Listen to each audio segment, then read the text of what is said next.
ओम शांति। मीठे बच्चे, तुम सभी को यह पैगाम दो कि देह सहित देह के सब धर्मों को भूलें।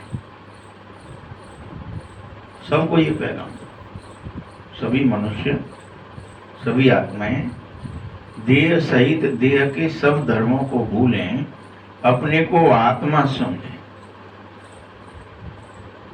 तो सबके सब दुख दूर हो जाएंगे। ऐसा कोई नहीं होगा जिसका दुख दूर ना। इतना करने मात्र से दुखों का मूल कारण है आत्मा की विस्मृति। इसलिए देह सहित देह के धर्मों को जिस दिन भूल जाएंगे उस दिन सब दुख दूर हो जाएंगे, सब सुखी हो जाएंगे। अब इतनी सी बात सारे मनुष्यों को बतानी है और उनसे करानी है। बताने से नहीं हो कि पैगाम दे दिया मैंने तो।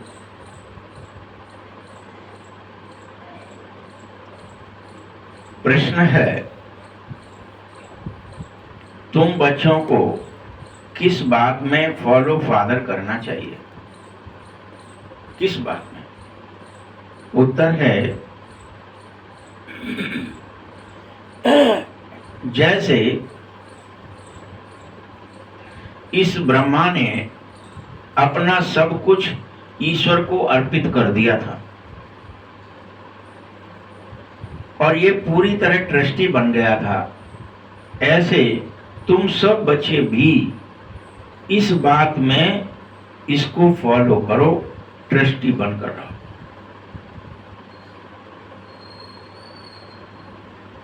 तुम्हें अब कभी भी कोई भी उल्टा सुल्टा खर्चा करने के लिए पाप आत्माओं को नहीं देना है। कुछ भी ऐसा आपने किया, कुछ खरीदा और वो किसी के पास पहुंच गया आपका धन, उससे वो उल्टा सीधा पाप कर रहा है। धन है, आपने खरीद करके उसको दे करके उससे पाप ले लिया। इसलिए धन का विशेष ध्यान रखो कि हम कहां खर्च कर रहे हैं, किसको जा रहा है, वो क्या करेगा इसका।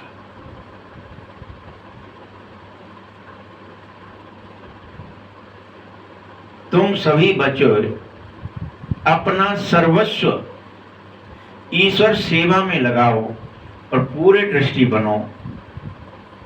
शिव बाबा की श्रीमत पर चलो। बाप देख रहे हैं कौन बच्चा कितना श्रीमत पर चल रहा है। ये भगवान देख रहा है सबको कि कौन बच्चा कितना श्रीमत पर चल रहा है।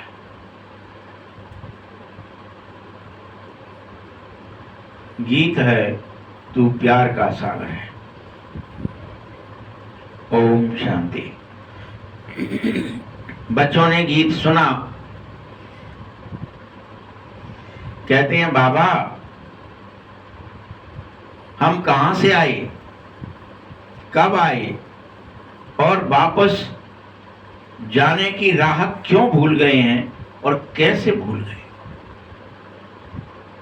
यहां किस लिए आए थे, कब से आए हैं, कब से इस धम्मचक्र में फंसे हैं, जन्म मरण, और कैसे वापस जाने की रास्ता भूल गए, कहां चले जाए।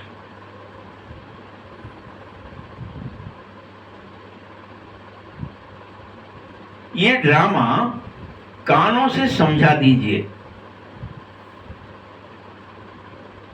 बाबा से कह रहे हैं बच्चे, बाबा ये ड्रामा हमें कानों से समझा दीजिए, हम कौन हैं और कहां से आए हैं और अब कहां चले जाएं।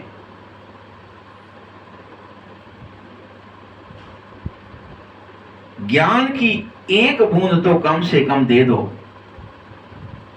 ये जानकारी की बूंद एक तो दे दो प्रभु। क्योंकि आप तो ज्ञान के सागर हैं।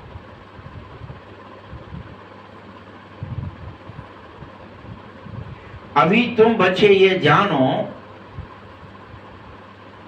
कि हम आत्माएं परम धाम के रहने वाले हैं, ये तुम सब भूल गए हो,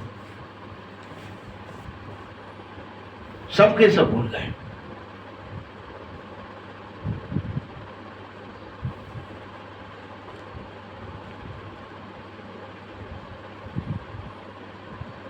और बाबा को भूल गए हैं, अपने घर को भूल गए हैं और स्वर्ग को भी भूल गए हैं।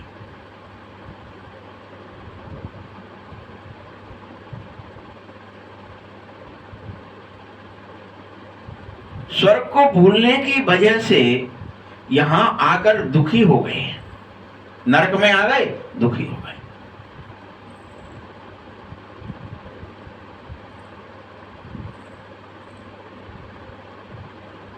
कैसे यह सब हुआ है, यह है राज।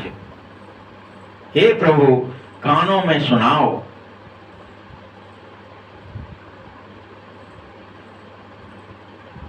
बाबा ज्ञान के सागर हैं, तो पवित्रता के भी सागर हैं, तो प्रेम के भी सागर हैं, तो शांति के भी सागर हैं, सुख के भी सागर हैं और संपत्ति के भी सागर हैं। इतनी सारी बात बाबा ने एक एक करके कही। सिर्फ ज्ञान के सागर नहीं है, सिर्फ उनको इतना ही नहीं पता है कि हम कैसे भूल गए हैं, क्या हुआ जो स्वर्ग से नरक में चले गए, कौन से पाप कर रहे हैं जिसकी वजह से हमें घर याद नहीं आ रहा। अभी बेहद का बाप ये सब कुछ बातें समझाता है। आदि में कहां से आए थे, फिर मध्य में क्या हुआ था, जो हम रास्ता ही भूल गए और पूर्ण रूपेण दुखी हो गए।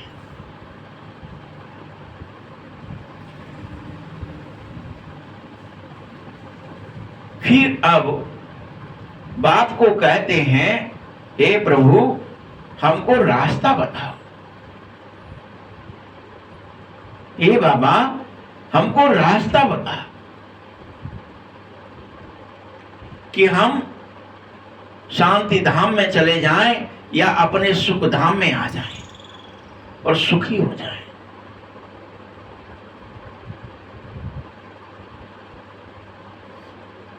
इसके लिए बाबा बैठ बताता है, मीठे बच्चे, तुम अनादि स्वरूप से बिंदु रूप हो। आदि स्वरूप में तुम देवता स्वरूप हो। फिर मध्य में क्या हुआ, तुम कैसे क्षत्रिय बने, फिर भक्ति मार्ग कैसे शुरू हुआ और अंत में क्या हो रहा है।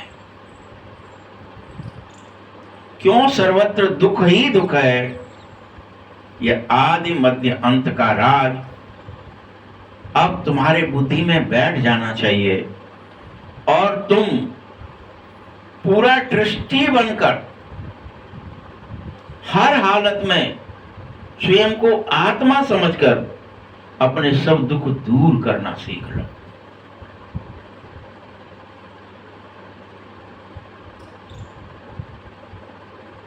ये मनुष्यों को ही जानना है, कोई पशु पक्षी थोड़ी जाने। उनकी आदतों में वो कोई चोर नहीं है, वो कोई लालची नहीं है। कोई भी जानवर जितना चाहिए उतना खाते हैं, चले जाते। उनकी प्रकृति में कोई परिवर्तन नहीं है। परंतु जो मनुष्य सदा सुखी था, ड्रामे के अंदर भी एक्चुअल में वह सब दुखी हो गए हैं।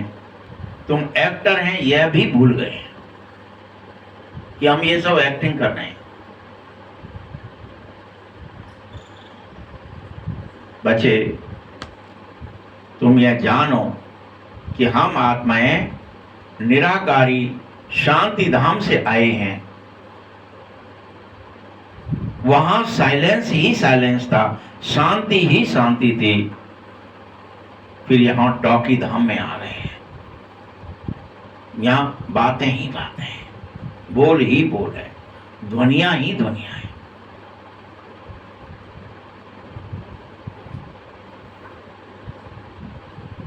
तो इस टॉकी धाम में आने से मूल वतन से सूक्ष्म वतन, फिर स्थूल वतन में आ गए।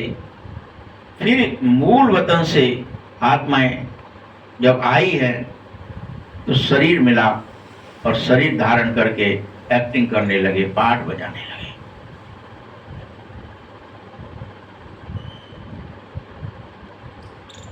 असल आत्माओं का निवास स्थान शांति धाम, परम धाम ही है। यहां तो एक्टिंग की जगह है, ये तो टॉकीज है।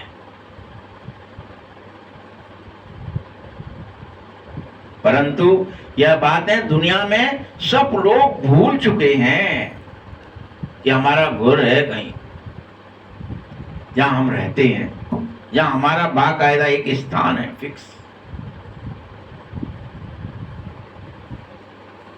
सभी भूल चुके हैं, सारी दुनिया। यही बात पुनः ज्ञान सागर बाप जब आया है तो तुम्हें रोज समझाता है, बच्चे तुम साइलेंस में चलो।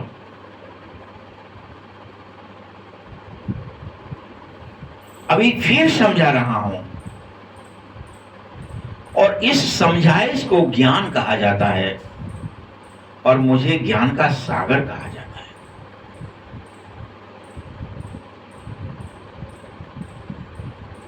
ज्ञान सागर पारलौकिक परमपिता परमात्मा बाप ही है।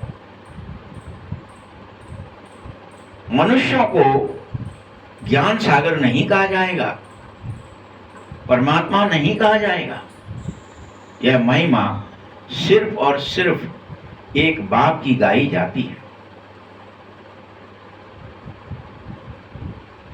जिसको कोई जानते नहीं हो, सबके सब परमात्मा के प्रति अविश्वासी हो गए हो।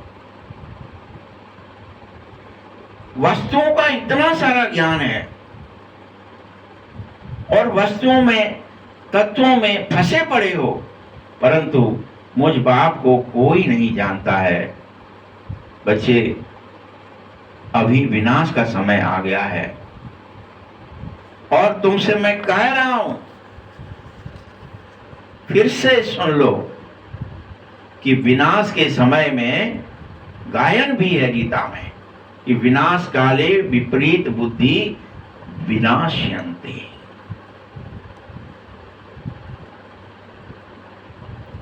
इसीलिए तुम्हें पारलौकिक बाप परमात्मा को जानना चाहिए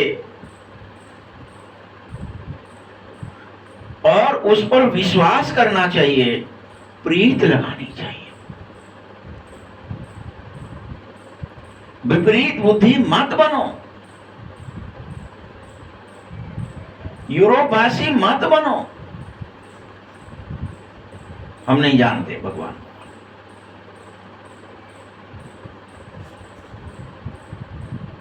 बाबा, तुम्हारा बुद्धि योग अपने साथ लगाना चाहता है। अभी बाबा ने कहा है तुमसे बार बार कि माम एकम याद करो, मैं एक हूं, मुझे ही याद करो।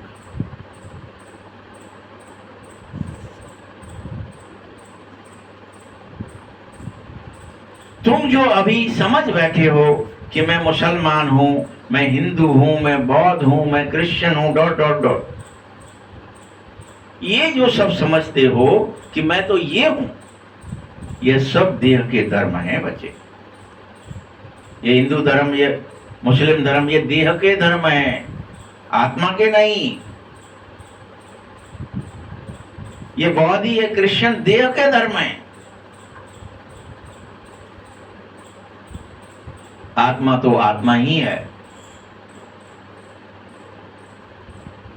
इसीलिए बाबा रोज समझाता है, मीठे बच्चे देह के सब धर्मों को छोड़ दे।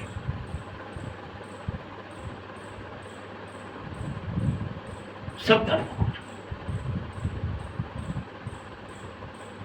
और अपने को आत्मा समझ करके मुझ बाप को याद कर, तो तू पतित से पवित्र बन जाएगा, संपूर्ण पावन बन जाएगा। बस आत्मा निश्चय कर।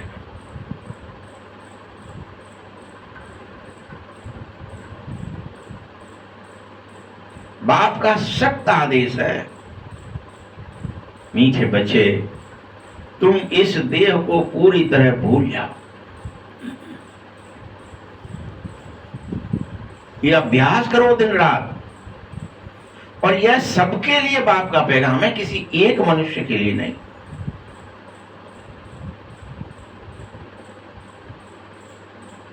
कि देह सहित देह के जो भी धर्म है, जो भी संबंध हैं, उन सब को भूल जाओ, धर्म को और संबंध। चाचा, ताऊ, काका, मामा, फूफा, अड़ोसी पड़ोसी, मित्र, रिश्तेदार, सब भूल जाओ।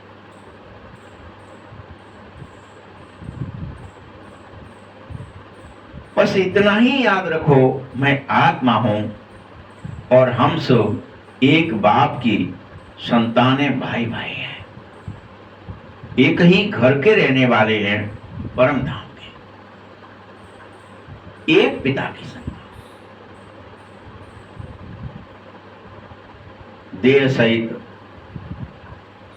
इस ब्रह्मा भी, यह ब्रह्मा भी कहेगा कि मैं आत्मा हूं और तुम सब मेरे भाई हो।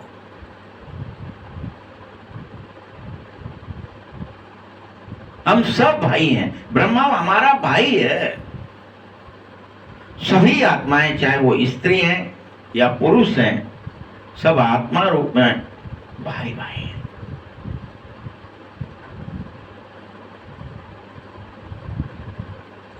इस समय सभी आत्माएं, छोटी बड़ी, बूढ़ी, स्त्री पुरुष, शरीर से जितनी तरह की दिख रही है, भेद दृष्टि जो हो रही है, यह सब भाई भाई हैं, सब पतित हो गए हैं, लेकिन और सब दुखी हो गए हैं।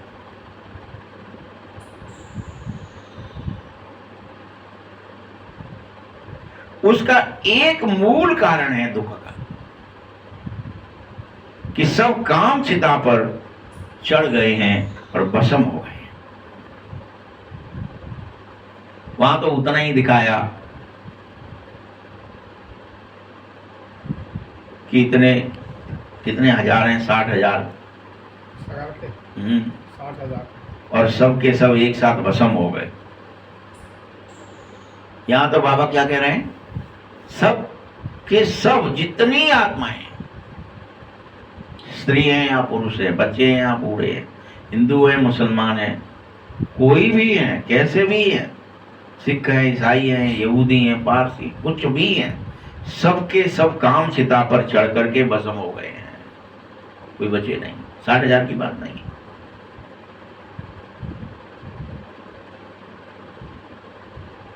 और यह सब जब द्वापर के शुरू में रावण राज्य शुरू हुआ था, तो तुम देवताएं जो परम पवित्र थे, सो ही फिर महामार्ग में जाना शुरू हुए, और गिरते गिरते इस स्थिति में आ गए हो कि सब भस्म हो गए हो।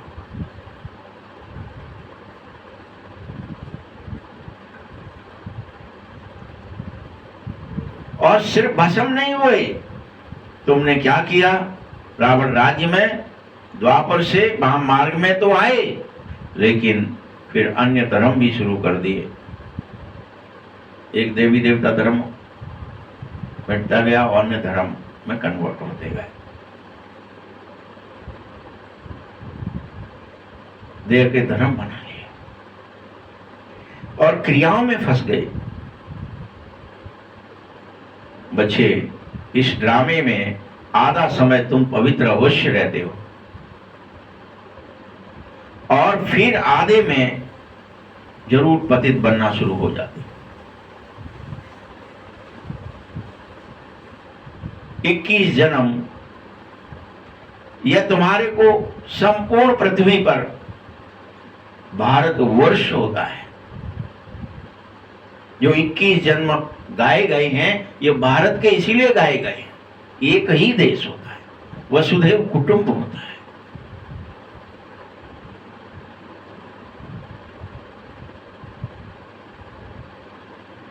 तो 21 जन्म वह कुमारियां जो कुल का उद्धार करें, वो कुमारी का मान इसीलिए है कि वो 21 जन्म कुमारी कुल का उद्धार करती हैं। ये गायन है भारत में, और ये तुम्हारे उन 21 जन्मों का गायन है, किसी कुमारी का गायन नहीं, स्वर्ग का गायन है। तुम भारत का तो क्या सारी दुनिया का उद्धार कर रहे हो। फिर से बस एक ही काम करो, इस काम चिता से हटकर ज्ञान चिता पर, योग चिता पर बैठ जाओ। आय काम आय काम आय काम, जो हम जल रहे हैं दिन रात, मर गए वो काम पूरा नहीं हुआ, और ये काम और करना है, ये काम और करना है, ये काम और करना है। न कुछ करो न करने की चेष्टा करो, इस देह को भी भूलने के अभ्यास में लग जाओ, अखंड समाधि में चले जाओ। दिन रात जब फुर्सत मिले तब बैठ जाओ।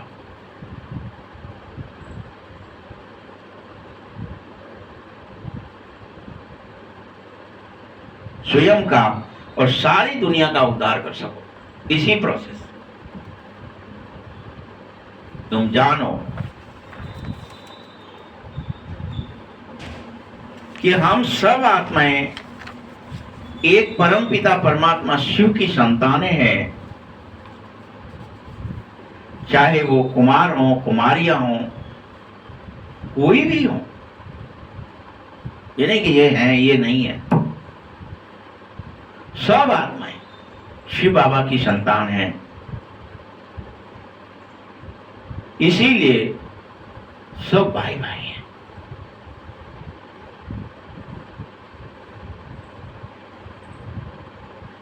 कोई कुमारी और कुमार भी नहीं है।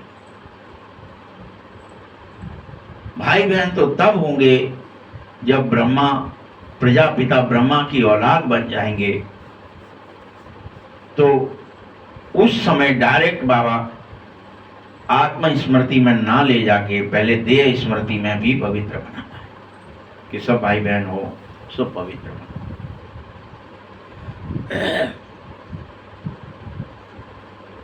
तुम बच्चों को ये ज्ञान अवश्य है। हम आत्माएं सबके सब भाई भाई हैं और सभी बाबा को पुकार रहे हैं, हे पतित पावन आजा, हे पतित पावन आजा। यहां रावण राज्य से, दुखों से हमको लिबरेट कर प्रभु। हम बुला रहे हैं ऊपर से, बस हमको छुड़ा दे, छुड़ा दे, दुखों से छुड़ा दे, दरिद्रता से छुड़ा दे, बीमारी से छुड़ा दे। हे पतित पावन आजा।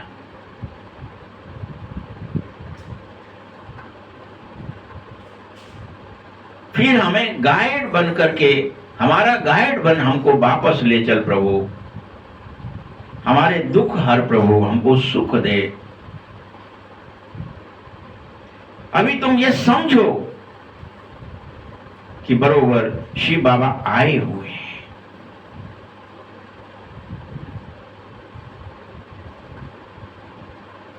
और हमको इस कलयुगी रावण राज्य से छुड़ा करके साथ ले जाने आए हैं। इसके लिए हमें क्या करना है? बार बार आत्म स्मृति में स्थित होना है, देह स्मृति से विस्मृत होना है, भूल जाना है देह दुनिया, रिश्ते नाता को, कर्मों को, भोगों को, विलासिताओं को, सबको भूल जाओ। बाबा जानता है कि रावण राज्य से छूटना है तो सभी आत्माएं अभी पतित हैं, कैसे छूटेंगी? सबके शरीर भी पतित हो गए। इसीलिए बाप रोज कहता है आत्मा को पवित्र बनाओ, आत्म स्मृति में लौटो। जब आत्मा पवित्र बने तभी तो निर्माण धाम में ले जा सकूं, घर वापस ले जा सकूं। घर जाते ही तुम्हारा सब कुछ तुम्हें याद आ जाएगा, तुम्हारी सारी सामर्थ्य तुम्हारे अंदर आ जाएगी। देखिए यहां खेलों में भी ये सब हुआ और होता है और होता रहेगा। कोई सा भी खेल हो जाए, जैसे मान लीजिए आप कोई ताश की गड्डियां ही खेल रहे हैं, 4 जन 6 जन 10 जन, अब उसमें कोई तुरुप है तो उससे डर है, ये तुरुप आ गई तो चाहे वो कितनी भी छोटी क्यों ना हो, दुग्गी ही क्यों ना हो, और वो बड़े से बड़े बादशाह को भी क्या कर देती है, मार देती है। डर रहता है ना कि तुरुप की कोई चीज ना आ जाए, नहीं तो कोई वैल्यू नहीं है बादशाह की भी, सिक्का की भी। ऐसे ही कि आत्मा जब तक पवित्र नहीं है तब तक ये भय लगा ही है, कोई पतित ना हो जाए, कोई गिर न जाए, कोई देह स्मृति में न लौट जाए। खेल है, लेकिन जैसे ही गड्डी समाप्त हुई, खेल समाप्त हुआ, वो गड्डी बनी वापस। परमधाम में जाते हो तो क्या स्थिति होती है? उस गड्डी को कोई भय क्या, कौन पत्ता है, कौन इक्का है, कौन बादशाह है, सब खेल खत्म। खेल ही नहीं, बैटरी सब है, जगह सबको है, स्थान भी पॉकेट में मिल गया, वापस चले, लेकिन उसकी कोई किसी की वैल्यू नहीं है कि पत्ता ऊंचा है कि ये पत्ता नीचा है। क्या वैल्यू वहां पे? पूरे 52 के 52 होने चाहिए। अगर कोई खो गया, कोई गुम हो गया, कोई फट गया तो पूरी गड्डी बेकार हो जाए। बस इतना ही है, कोई चिंता नहीं है, कोई दुख नहीं है, कोई भय नहीं है, कोई ऊंचा नीचा नहीं है, कोई खेल ही नहीं है वहां, कोई इक्का बादशाह नहीं है, सब एक कागज का टुकड़ा है, सब एक पत्ता है। बस परम धाम में हम सब एक समान हो जाते हैं, वहां खेल नहीं है, कोई आकर्षण है, कोई ऊंच नीचे। ये सब ऊंच नीच, यहाँ राजा है, रंग है, ऊंचा है, नीचा है, पैसे वाला है, गरीब है, सुखी है, सब यही खेल में है, ये सब वहां नहीं है। मीठे बच्चे, पास्ट से प्रेजेंट फिर फ्यूचर होगा, आदि मध्य और अंत फिर आदि होगा। सतयुग आदि है तो कलयुग अंत है, तो फिर फ्यूचर होगा, फिर से सतयुग। यह तो सहज खेल है जो चल रहा है।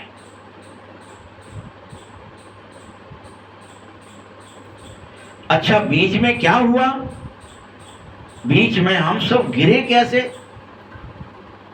जब हम पवित्र थे और देवता थे तो फिर पवित्र से पतित कैसे बन गए?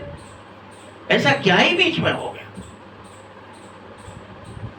अभी तो तुम्हें बाप सब समझाता है कि तुम धीरे धीरे आत्माभिमान से देहाभिमान में चले गए। बीच में बस यही हुआ, और जैसे ही देहाभिमान में गए, मेरा तेरा शुरू हुआ, युद्ध शुरू हुए, राज्य है ये मेरा, ये तेरा राज्य है, अनेकता हो गई एकता की जगह, अनेक धर्म आ गए, अनेक संप्रदाय आ गए। कलयुग में तो क्या ही हो गया था। इसी भारत में 500-600 राजाएं थे जरा से, फिर उनको इकट्ठा करना, रियासतें एक करना, उनके अहंकार का पोषण कैसे खत्म हो, ये सब करने के लिए कितना जद्दोजहद करनी पड़ी।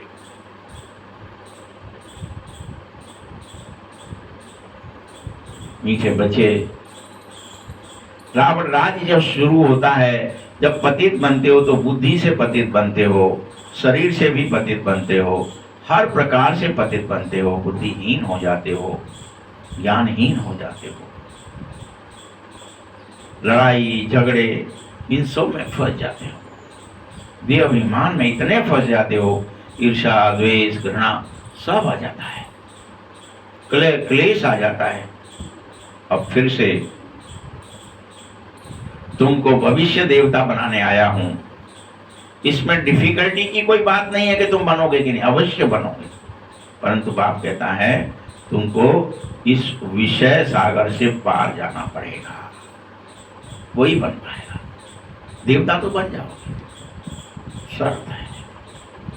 जो कोई इस विषय वैतरणी से पार चला गया सो देवता बन गया। जो विषय वैतरणी में डूब गया सो दैत्य का दैत्य रहेगा, दुखी का दुखी रहेगा। इसीलिए इस विषय वैतरणी को पार करने के लिए गायन था, नैया मेरी पार करो प्रभु, भव सागर से पार करो प्रभु। ये भव सागर है, भव मतलब संसार। ये संसार ऐसा समुद्र बन गया है, यहाँ काम है, क्रोध है, समस्त विकार है, और सब इसमें विकारों में गिर करके बुला रहे, पुकारे, हे प्रभु रक्षा कर, हमें बचा। हम डूब रहे हैं इस वैतरणी, विषय की वैतरणी। हमारी नैया को डूबी हुई है, उसको क्षीर सागर में ले चल, विषय सागर से क्षीर सागर में ले चल प्रभु। निर्विषय स्थिति में ले चल, निर्विकार स्थिति में ले चल, निर्भय स्थिति में ले चल, निर्विघ्न स्थिति में ले चल, जहां योग निद्रा ही योग निद्रा है।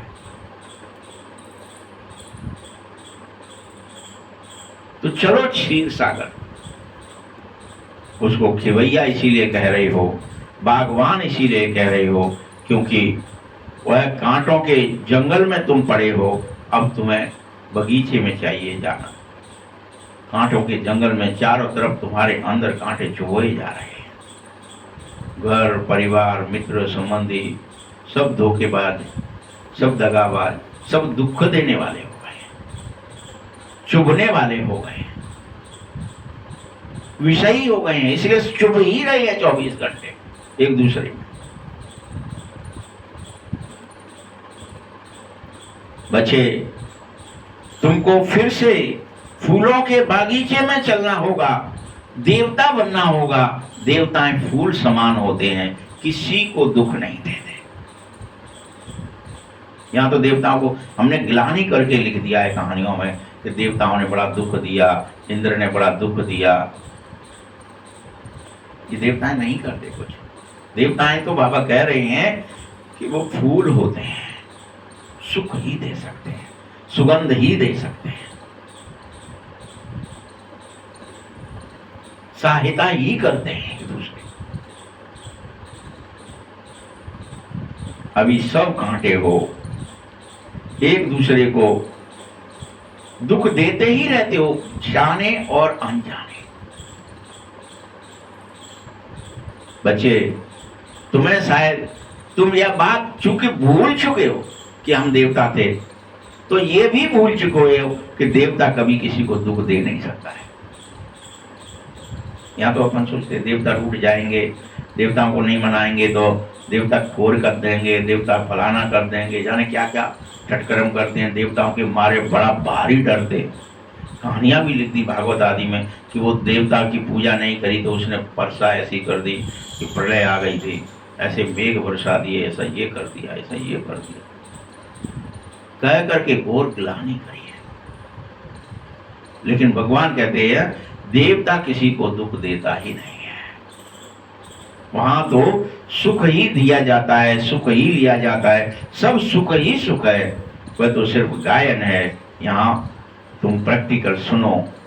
कहते हैं ना बाबा, हम कहां से भूलें इस सृष्टि चक्र को, हम कैसे भूलें। सतयुग त्रेता में यह नहीं जानते, क्योंकि वहां तो हम सुखी थे, फिर दुखी कब हो गए। अब रावण राज्य शुरू हुआ है, भारतवासी रावण को जलाते ही रहते हैं, जब तक उसका विनाश नहीं हुआ है, तुम सतयुग में थोड़े ही हर वर्ष जलाएंगे। यह सब प्रक्रियाएं तो भक्ति में करी जाती हैं। जब तुम दुखी होते हो तब रावण को जलाते हो। अब तो रावण राज्य का खल्लास होने वाला है बच्चे। जैसे जैसे तुम आत्मस्मृति में लौटते जाएंगे, जैसे जैसे तुम विषय वैतरणी को पार करते जाएंगे, क्षीर सागर की ओर चलते जाएंगे, ये सब रावण का जलना आदि सब भस्म हो जाएगा, सारी क्रियाएं बंद हो जाएंगी, रावण ही खत्म हो जाएगा तुम्हारे अंदर से। उसका बुत नहीं जलाना पड़ेगा, तुम एक्चुअल रावण को ही जला दोगे, समस्त विकारों को भस्म कर दोगे। अभी तो सोचते हैं रावण जलता है लेकिन मरता नहीं है, हर वर्ष जलाते हैं लेकिन मरता ही नहीं है, क्योंकि हमको प्रोसेस पता नहीं है। हम रावण को नहीं जलाते, हम ऊपरी किसी फोटो को जलाते हैं, रावण के प्रतीक को जलाते हैं, उसकी एफिजी जलाते हैं, उस तक तो पहुंच ही नहीं पाते। तुम्हें रावण का सामना करना है, अपने समस्त विकारों को देख देख कर मारना है। रावण तुम्हारे आगे ऐसे समझो जैसे मर ही गया है। क्रोध भी मर जाए, काम भी मर जाए, आलस भी मर जाए, निद्रा भी मर जाए, अलबेलापन मर जाए। तुम जानो धीरे धीरे जैसे जैसे देह अभिमान खत्म होगा, रावण राज्य भी खत्म हो जाएगा और तुम आत्माभिमान में गए तो राम राज्य आ जाएगा। इन 5 भूतों का सर तुम्हें काटना ही होगा।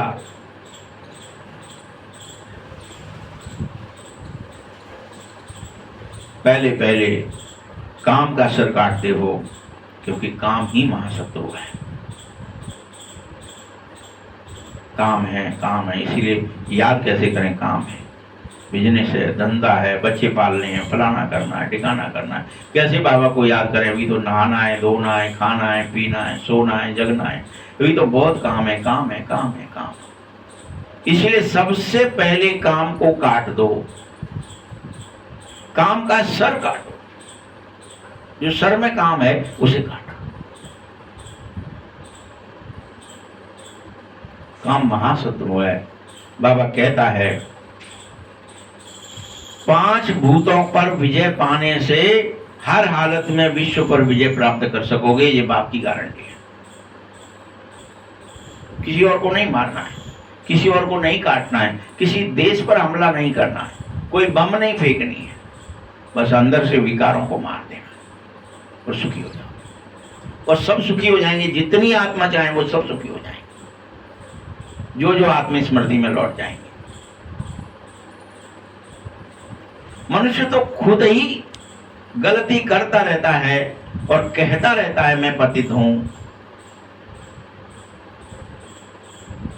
मैं मूर्ख हूं, मैं खल हूं, मैं कामी हूं, स्वीकारता रहता है, लेकिन उसे मेटना नहीं चाहता। और बुलाता रहता है, हे पतितों को पावन करने वाले आजा, दुखियों को सुख देने वाले आजा। ऐसे करके बुलाने से क्या होगा? बाप भी आएगा, युक्ति बताता है, आत्मा बुला रही है, हे पतित पावन, हे बाबा, हे खवैया, हे रहम दिल, हे दया के सागर, करुणा के सागर, आजा। अब बाबा कह रहा है, अच्छे मैं तो कलप कलप आता हूं, सो फिर आ गया हूं, कैसे आता हूं यह कोई जान नहीं पाता है, कब आता हूं यह भी तुम्हें मैं खुद ही बताता हूं, क्या आ गया। बल गीता में तो लिखा है कि भगवान जब आए तो आकर राजयोग सिखाया, भगवान जब आए तो गीता का ज्ञान दिया, बस इतना गीता में लिख दिया है। कब आए कैसे आए ये नहीं लिखा। परंतु भगवान कौन है कब आया है ये किसी को पता नहीं है। गीता को तो खंडन कर दिया, क्योंकि सबसे पहले तो 4 युगों में से अलग अलग समय रख दिया और कृष्ण को खंडित करके जो श्वेतयुग का प्रिंस है उसको द्वापर में ले गए, और द्वापर के बाद तो दुनिया और ही पतित हो जाएगी। तो फिर द्वापर में कृष्ण ने आकर क्या ही किया होगा भला? अगर द्वापर में आएगा तो और पतित बनाएगा क्या? मनुष्यों को कुछ समझ में नहीं आ रहा है कि कृष्ण जो गीता ज्ञान दे रहा है वो द्वापर में आया, फिर कलयुग कैसे आ गया? बिल्कुल ही अनराइटियस बात कर रहे हैं मनुष्य। सतयुग में सब कुछ राइटियस होगा, इसीलिए भगवान आते हैं, कृष्ण नहीं, और वो संगम पर आते हैं, वो कलयुग के अंत में आते हैं और सब कुछ राइटियस बताते हैं। तुम इस समय अनराइटियस से राइटियस बनो और सब कुछ भूलकर अपने आत्म स्मृति में लौट जाओ। सब कुछ भूलकर, देह, दुनिया, रिश्ते, नाते, कर्म, संबंध, धन, दौलत सब भूल करके बाबा को याद, आत्मस्मृति में रखो। यही राइटियस काम है। बाबा समझा रहा है, तुम ही संपूर्ण निर्विकारी थे, तुम ही पूज्य थे, अब तुम ही विकारी और पुजारी हो। फिर से निर्विकारी और पूज्य बनो।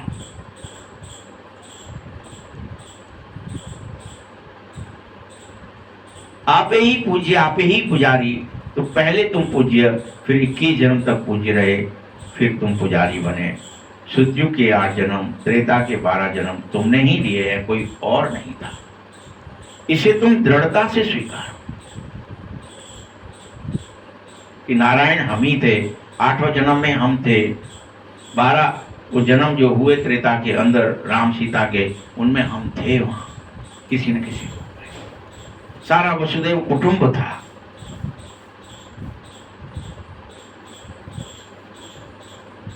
बाबा बता रहा है, तुम पतित कैसे बने हो, कब से गिरे हो? इस सृष्टि का चक्र फिरता ही रहता है। सारे संसार की हिस्ट्री, ज्योग्राफी, सारे संसार का आदि मध्य अंत का राज बच्चों को बैठ समझाता हूं। तुम अपना बुद्धि योग इस संसार से हटा लो, एक रस अवस्था में आ जाओ। अभी तो सब एक रस मुरली नहीं सुन सकते, नहीं समझ पाते हो, नंबर बार ही समझते हो। कोई को कुछ समझ में आता है मुरली में, कोई को कुछ समझ में आता है। जिसकी जैसी अवस्था है उसको उतना ही समझ में आता है। लेकिन सत्य यही है कि तुम सबको समझना चाहिए, सबको वापस लौटना चाहिए, सबको देह दुनिया को भूलना चाहिए, सबको बाबा की याद में रहना चाहिए, आत्मस्मृति में रहकर याद में रहो। बाप कह रहे हैं, मैं आकर फिर से किंगडम स्थापित करूंगा। कि प्रजातंत्र स्थापित नहीं करता है बाबा। क्या स्थापना कर रहा है? राजा सिस्टम फिर से स्थापित करते। कह रहे हैं, मैं किंगडम स्थापित करता हूं। अब तुमको पुनः हर हालत में सर्वगुण संपन्न बनना ही होगा, 16 क्लास संपूर्ण बनना ही होगा। तुमको ही बनना है, कोई और नहीं बनेगा। तुम ये मत सोचो मुझसे नहीं हो पा रहा है, मैं कैसे तपस्या करूं, मैं कैसे ब्रकुटी में बैठूं, मैं कैसे अकाल तख्त नसीन बनूं, मेरे पास तो टाइम नहीं है, मुझे तो नींद आ जाती है, मेरे पास काम धंधा जाता है, मेरे पास बिजनेस बहुत है, मुझे ये फलाना काम में अभी बिजी हूं, बाद में देखूंगा। टाइम नहीं है। बच्चे, जब तक तुम सर्वगुण संपन्न नहीं बनोगे तब तक सतयुग आ नहीं सकता। सतयुग तो तुम्हें लाना है। 7 गुणों का युग, पवित्रता का युग, सुख का युग, शांति का युग, ये सब आत्मा के गुण हैं जो प्रकट हो जाएंगे और पूरे विश्व में फैल जाएंगे, सारी पृथ्वी पर। आनंद का युग आ जाएगा, ज्ञान का और प्रेम का युग आ जाएगा, शक्तियों का युग आ जाएगा। उसे ही सतयुग कहते हैं। बनना है तुम्हें, इसीलिए बाप संगम पर बनाने के तरीके को समझाता है। भविष्य में जाकर राज्य वही कर सकेंगे, वही सतयुग में जा सकेंगे जो अभी बन जाएंगे। सर्वगुण संपन्न 16 कला संपन्न, सब विषय वैतरणी से क्षीर सागर की ओर छलांग लगा देंगे। इसमें डुबकियां नहीं मारेंगे विषय वैतरणी। और जैसे ही तुम भविष्य की ओर जाएंगे, बीच में सब विनाश भी कर दिया जाएगा। तुम्हें पता नहीं चलेगा कब हो गया विनाश। तुम गए समाधि में, यहां विनाश हो जाएगा। तुम आंखें खोलेंगे, तुम जब नया शरीर होगा, नई दुनिया होगी, नया सब कुछ होगा, तुम्हें नहीं पता चलेगा कैसे आ गए। तुम सोचेंगे हम तो यहीं रहते, हम तो यहीं के। यहां सब विनाश कर दिया जाएगा। विनाश भी देखेंगे जरूर, ऐसा नहीं है कि नहीं देखेंगे। तुम प्रैक्टिकल में अपना पार्ट बजाओ, लेकिन वही देखेंगे विनाश को जो साक्षी दृष्टा होंगे। सब नहीं देख पाएंगे, सब तो मर जाएंगे। हार्ट अटैक आ जाएगी किसी को कुछ आ जाएगी बीमारी, कोई एक्सीडेंट हो जाएगा, कोई वैसे मर जाएगा, कोई आवाजों से ही मर जाएगा, कोई सोच के ही मर जाएगा। जो शरीर समझेगा वो सब मर जाएंगे। जो आत्मस्मृति में होगा, प्रैक्टिकल में अपना पार्ट बजाएगा। बच्चे आगे क्या होगा तुमको पता पड़ जाएगा, फिर तुम चिंता मत करो, सब देख पाओगे।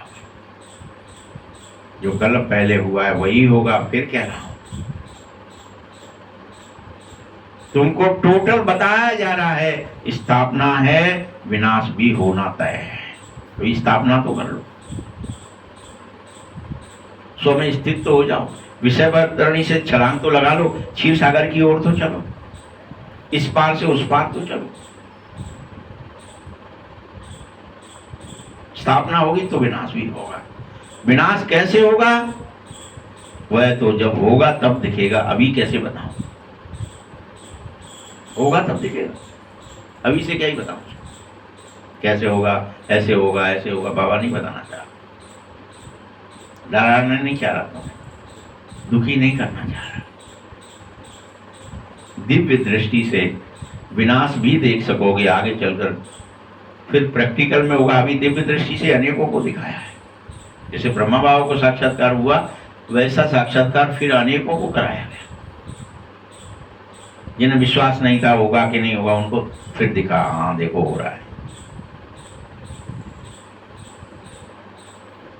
आगे प्रैक्टिकल भी होगा। वो तो कहाँ दिखाया, वो तो दिव्य दृष्टि से देखा तुमने, संजय की दृष्टि से देखा।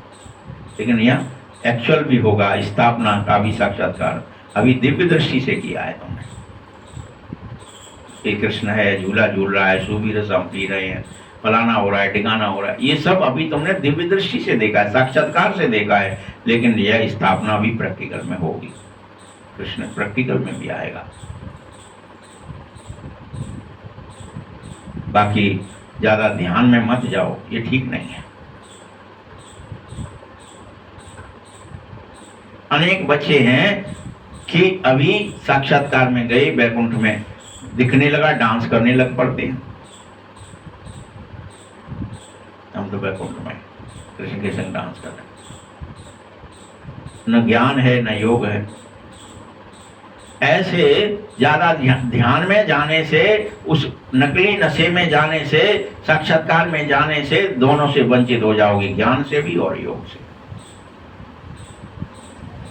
ज्ञानी बनो, योगी बनो, ध्यान के चक्कर में मत। ध्यान में जाने की कोई दरकार ही नहीं है, जरूरत ही नहीं। दरकार मतलब जरूरत, आवश्यकता।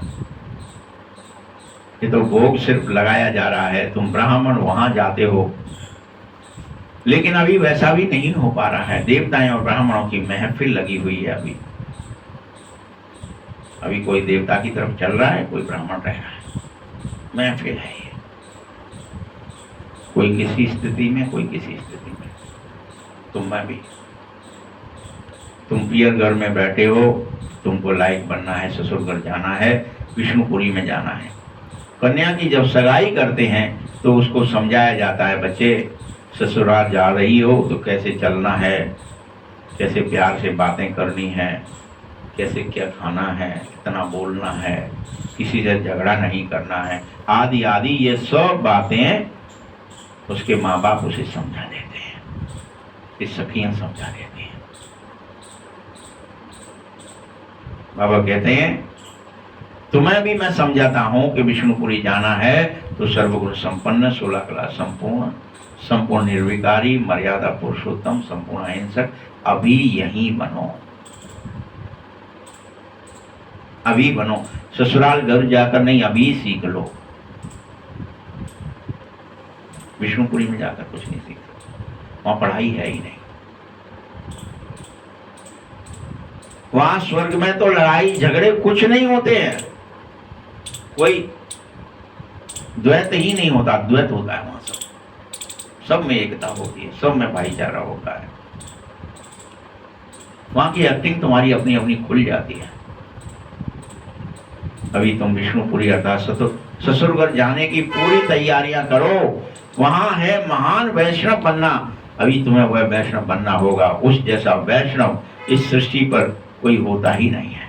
वैष्णव देवताएं बिहार विकार में नहीं जा सकते हैं, वैष्णव देवताएं हिंसा नहीं कर सकते हैं, वैष्णव देवताएं झूठ छल कपट नहीं कर सकते।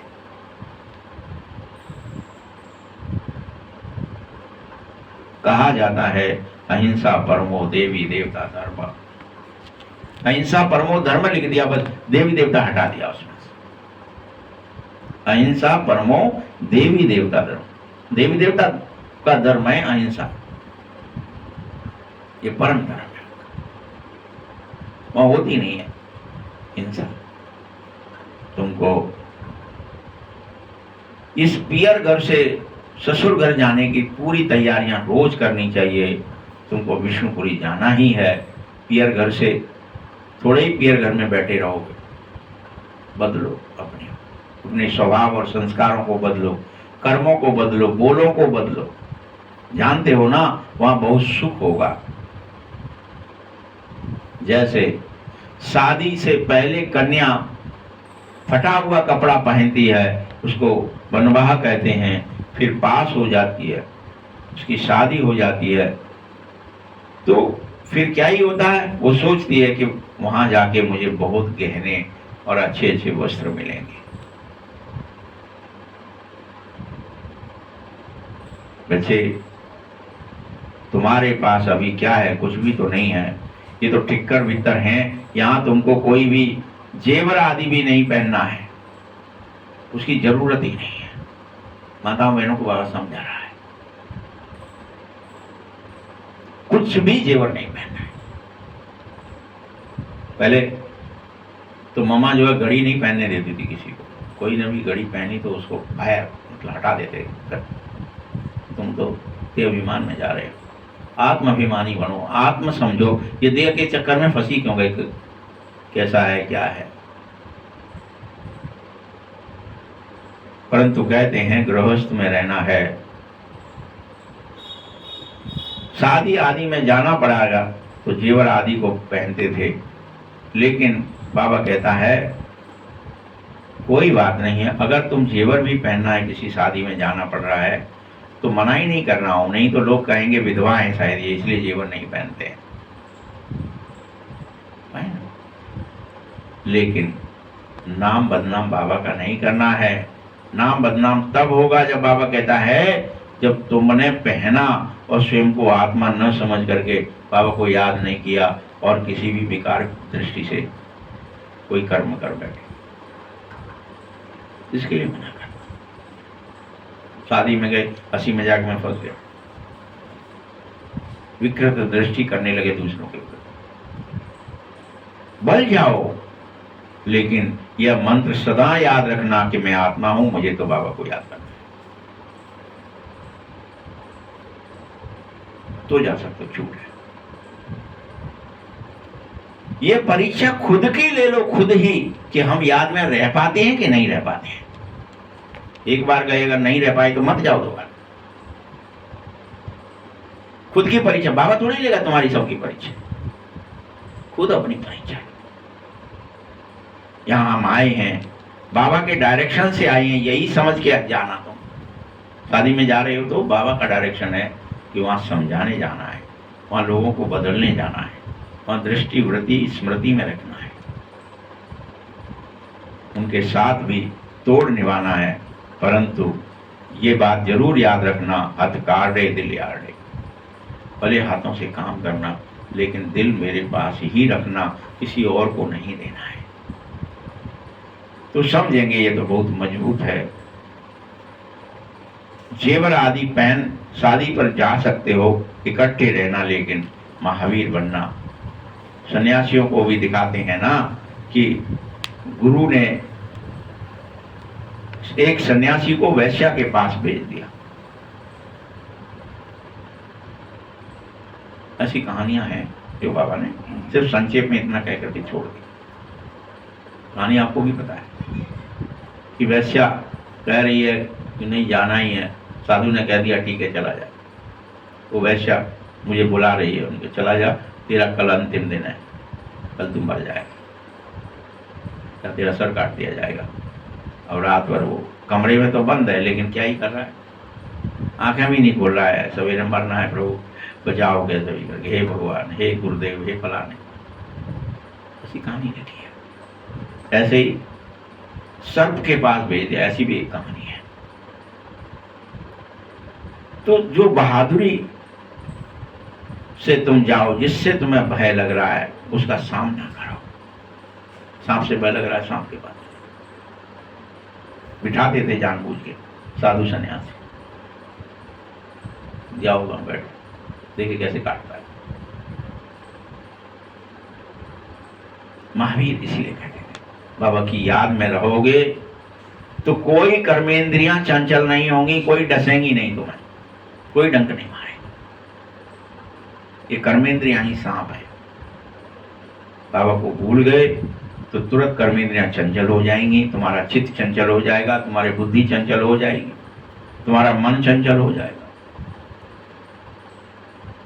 विश्व में तुम विश्व के मालिक बनने की पढ़ाई पढ़ रहे हो, तुम्हें चंचलता शोभा नहीं देती है, ये कम बात है क्या?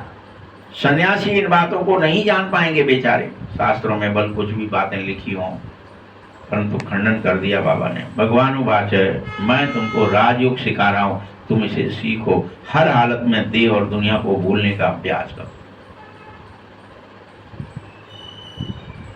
विषय वैतरणी से तुम क्षीर सागर की ओर चलो, हर हालत में चलो, योगी बनो। अब काम चिता पर मत चलो, जब तक जीवन है ज्ञान अमृत पीते रहना है और सुनते रहना है, सुनते रहना है, सुनते रहना है।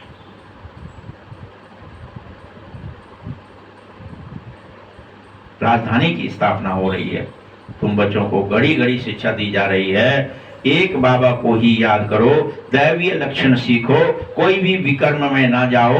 यहाँ तो असुरों का ये काम है भिखारी बनना, तुम तो देवता बन रहे हो, असुर थोड़ी बन सकते हो।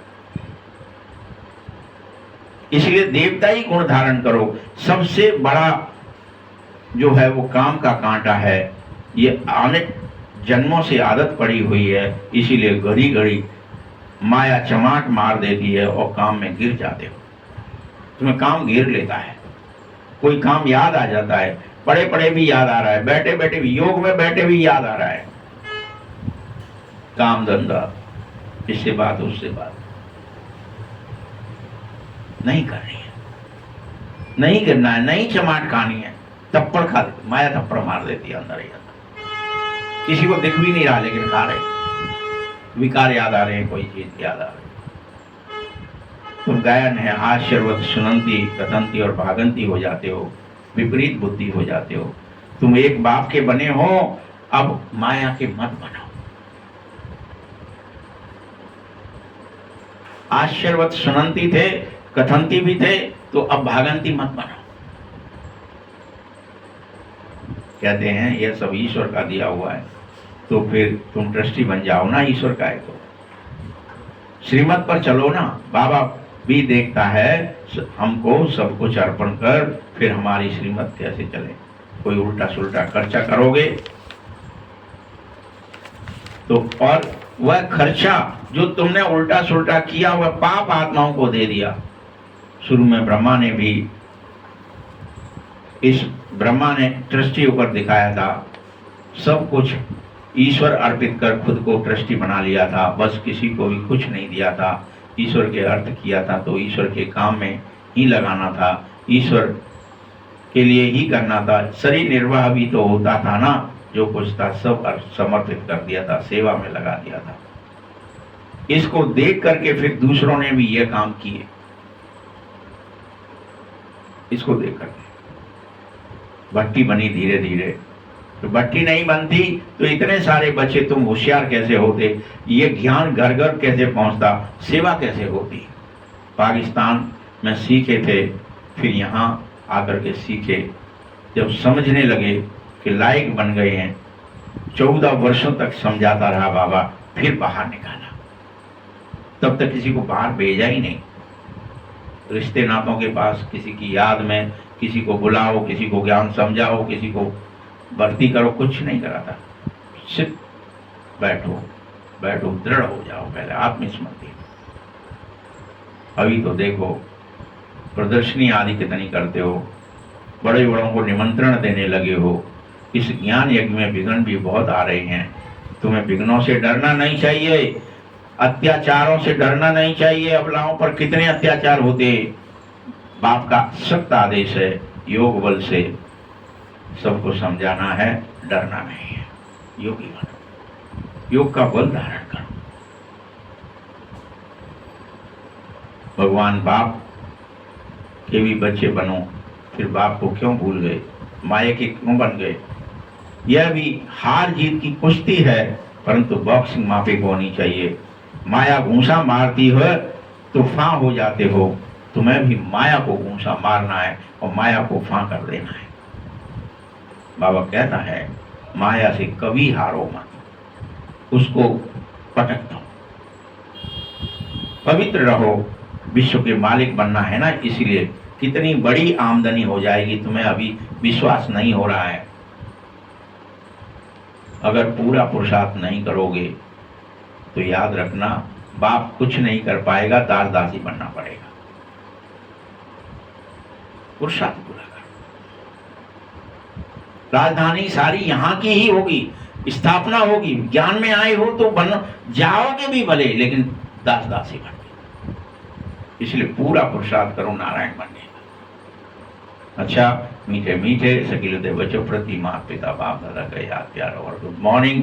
रूहानी बाप की, रूहानी बच्चों को नमस्ते, रूहानी बच्चों की भी बाप दादा को बहुत बहुत याद प्यार और नमस्ते। धारणा के लिए मुख्य सार है, जब तक जीवन है ज्ञान अमृत पीना ही है रोज। जब तक जीवन है, देह है, रोज पढ़ना है, रोज योग युक्त रहना है। महावीर बन करके माया की बॉक्सिंग में विजयी बनो। ये नहीं माया बॉक्सिंग में तुम्हारे नाक में मार दे तो तुम हार जाओ। विजयी बनो, सबके साथ तोड़ भी निभाओ, लेकिन दिल एक शिव बाबा में रखो। सबके साथ तोड़ भी निभाओ, लेकिन भगवान के साथ दिल रखो। दूसरा पॉइंट है, विघ्नों से डरना नहीं है, सेवा में अपना सब कुछ सफल करना है, ईश्वर अर्पण कर ट्रस्टी बनकर रहना है। कुछ भी उल्टे सुल्टे काम में नहीं लगाना है, कुछ भी नहीं लगाना है। वरदान है, अपने संपूर्ण स्वरूप के आवाहन द्वारा आवागमन के चक्र से छूटने वाले लकी सितारे भव। अब अपनी संपूर्ण स्थिति, संपूर्ण स्वरूप का आवाहन करो, तभी स्वरूप, वही स्वरूप सदा स्मृति में रखो। रोज कभी भी ऊंची स्थिति, कभी नीची स्थिति के चक्कर में, आवागमन में मत फंसो, सदा एक रस हो जाओ। योग युक्त हैं तो यही, इसमें फिर वियोगी हो गए, फिर योगी हो गए, ये नहीं चलेगा। चक्र है, बार बार स्मृति विस्मृति में आते रहते हो। इस चक्र से बाहर निकलो, मुक्त हो जाओ। वो लोग जन्म मरण के चक्र से छूटना चाहते हैं, तुम्हें तो स्मृति और विस्मृति के चक्कर से छूटना है। आप लोग व्यर्थ बातों से छूट जाओ, चमकते हुए लकी सितारे बन जाओ, बस यही बाप की इच्छा है। स्लोगन है किसी भी विघन के वश होना, अर्थात डायमंड पर दाग लगा देना। तुम डायमंड हो, तुम पे दाग लग जाएगा अगर विघन के वशीभूत हो गए। कोई विघन तुम्हारे मन में आ गया, बुद्धि में आ गया, संस्कार में आ गया, कर्म में, संस्कार मतलब कर्म में आ गया। अव्यक्त सारे हैं। पवित्रता के बीज को समाप्त करने के लिए संपूर्ण पवित्र कैसे बनेंगे? जैसे आपका आदि स्वरूप पवित्र देवता स्वरूप था, ऐसे अंतिम जन्म भी पवित्र ब्राह्मण जीवन है, और इस स्मृति के आधार पर तुम पवित्र जीवन अति सहज अनुभव करो। पवित्र तो बनो ही, योगी अवश्य बनो। यही मन मनाभव सर्व प्राप्तियों का बीज है। अगर पवित्रता नहीं है, योगी जीवन नहीं है, तो अधिकार कैसे हुआ? अधिकारी होते हुए अधिकार की अनुभूति करो। यह महामंत्र ही सभी खजानों की अनुभूति की चाबी है, जो तुम्हें अवश्य धारण करनी होगी। ओम शांति। चाबी है ना ये।